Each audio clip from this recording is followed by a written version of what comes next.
Yeah. Well, like I said, we wanted people to see what we see on a regular basis. And I think when you guys came on the real estate tour, you guys saw it yourself. It wasn't like we just made this stuff up. Exactly. It wasn't CGI. No, no. And you know what? I've got a cousin who, I'm not going to say his name, but I've got a Okay. cousin who lives in London. And so she was one of the people I told about it. She was one of the only supportive people.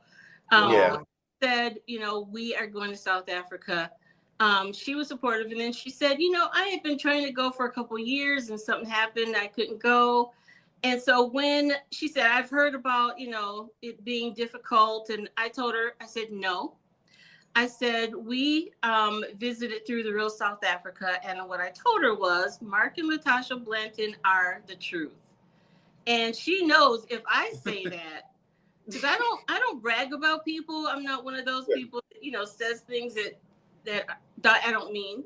And she knew after I said that there was something to it. And so she's starting to get interested now.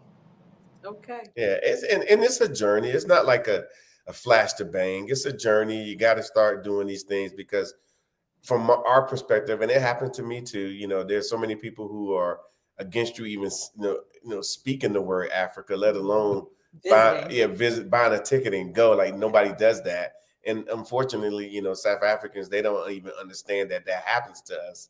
And they've been doing it so long. They've been pulling the wool over people's eyes for so long that even when they actually see something in a magazine that looks good about South Africa or Africa, you kind of like, okay, yeah, but and you kind of dismiss it, and so forth, because we have a lot of South Africans alike, but they could just Google, and I'm like, why would you Google anything about South Africa when you've been told, and your parents been told, and your grandparents was told, Africa is off the table, but the reality is it should be on the table, and I don't know how you feel about that, but I think it should be on the table. What do you say? I totally agree with that. Um, it's the connection, well, not just the African continent or South Africa, but with the people of South Africa. Yeah. Absolutely. That makes it special.